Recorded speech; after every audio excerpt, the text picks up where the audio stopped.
Okay, I guess I'm going to talk about code. What code? I don't know. Let's see what code looks interesting. How about the kernel?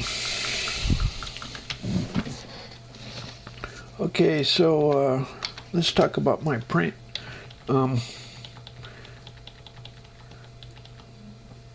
In theory, I thought performance was at all costs important. When I wrote my print, I started calling it Printf, but I changed it just to print. And then anyway, so it's Printf. At Ticketmaster, I saw the rule was performance at all costs. That was sometimes the case. Anyway, so in my print, I assumed it was go to extreme measures for performance. That's pretty silly. Why do I call that silly? Because the amount of time spent printing is not significant compared to my document framework, where it has to when you insert text into the document, that's at least as much processing as when you format a field in a printf. Anyway, what possible application would I be doing bunches of data? It's a Commodore 64, not a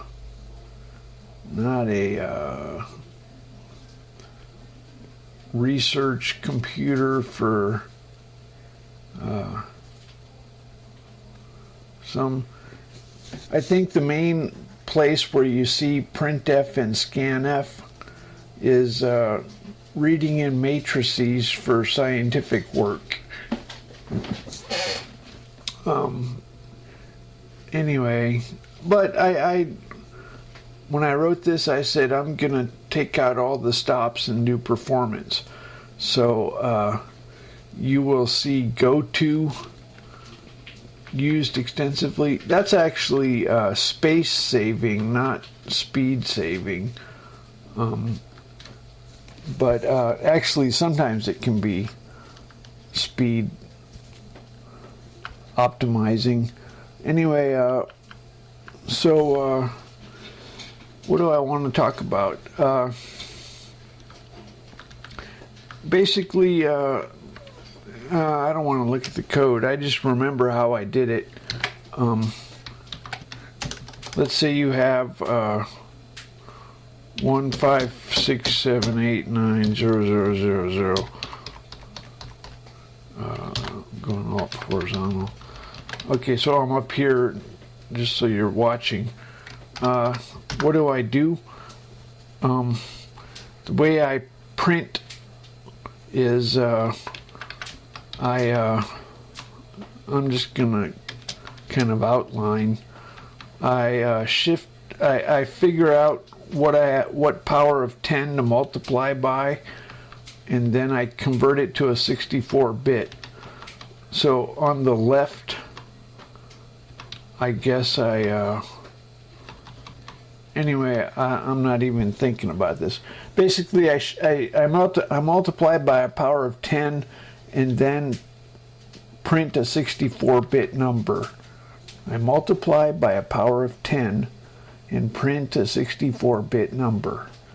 Okay, on the right, I multiply by a power of 10 and I print a 64-bit number. So where can this go wrong? Well, let's suppose, okay, this actually, I think I don't print zeros. What I mean is, now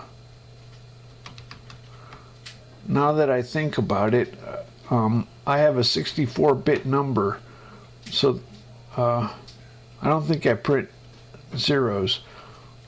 In other words, to the left can be 64 bits.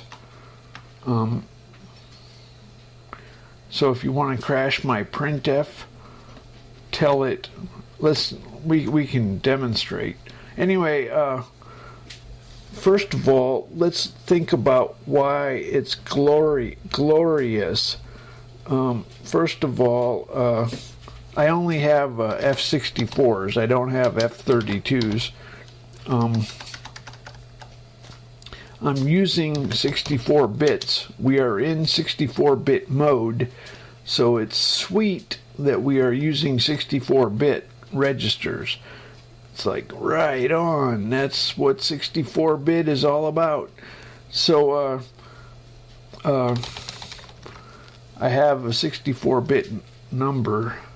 If you overflow 64 bits on the left of the, it's gonna get messed up.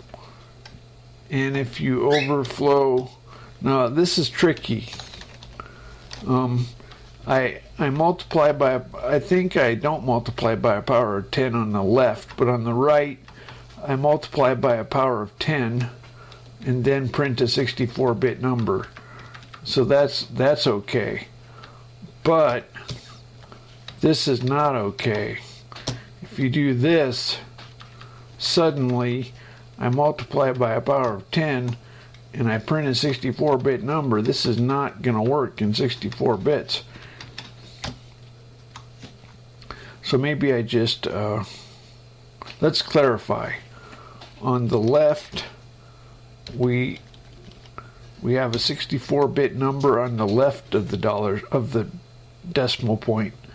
On the right, we have multiply by a power of 10 and then a 64-bit that better not be overflow.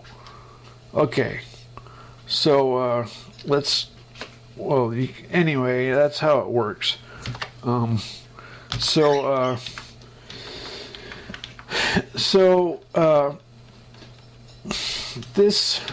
This routine is common to a whole family of printfs. They all call it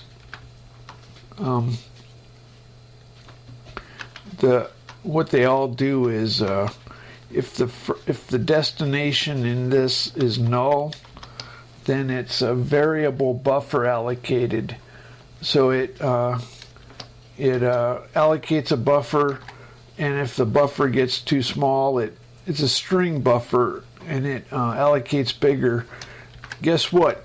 I take advantage of my heap code lets you get the size of an allocated chunk. So that's what that's doing right there. When we print a character, we're checking. This is kind of inefficient, although that's pretty psycho compared to what everybody else does. This is printing a character. This is kind of a lot of work for one character, but this is a printf and it's not that. Sometimes you have to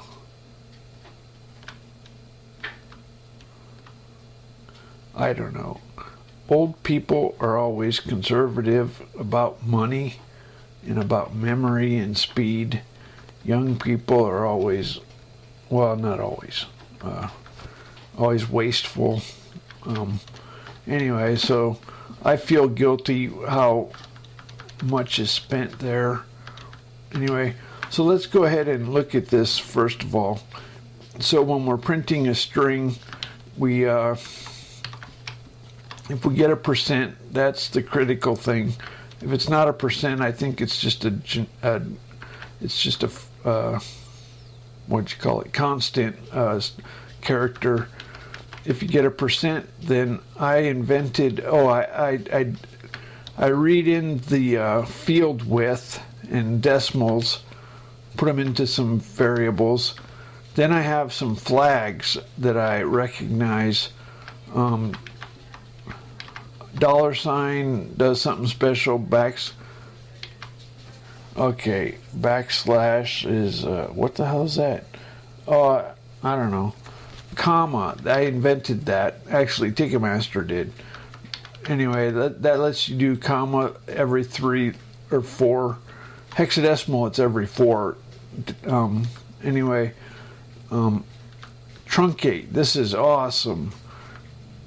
And what is L? Oh, that I went ahead and I like to have no legacy crap, but I went ahead and if somebody has that pathetic legacy crap, L for anyway. H is a crazy subfield, so this lets you enter another number. I don't know what H stands for, but it's another number. I let you repeat a character with the H. That's the main thing. Let's say you want to print %C. If you tell it a %H, you can repeat a character. It's a little bit bulky. So these are some qualifiers: time, date, Q and reverse Q and file. You can print a file. Q and reverse Q are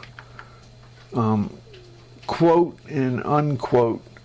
I'm not going to explain it. Pointers, yeah, that's pretty standard. Everybody does pointers. You can do command line links or pointers. And also I did little %C characters, either up, you can say to upper. If you use a capital %C, it's a to upper. That'll convert to upper. So I do %N, which is engineering notation. I even got fancy and did mega, kilo, milli, micro.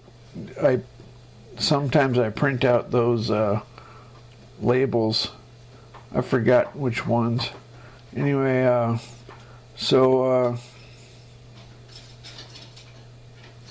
that's Printf.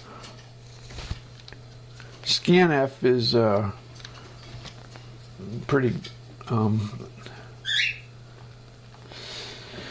half-ass, or I don't know if I don't know. And it's not reversible. So if you can print, it's a nice property if printing and scanning are reversible. Mine are not. It's not a priority to me. I did make a date conversion. I got a little bit fancy. Ticketmaster had star for today. So if you wanted to say tomorrow, that would be star +1. If you wanted to say a week ago, that's star -7. That's really nice. I invented start of month, end of month, start of month, why did I do that? I gotta fix that. Okay. Start of year, who knows, maybe it's not even start of year, end of year.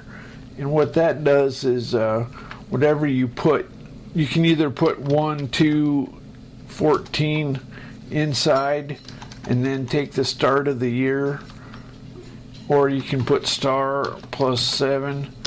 That's about it. It's not full algebraic expressions. So it's just kind of a quick and dirty algebra. Anyway, okay, how about that?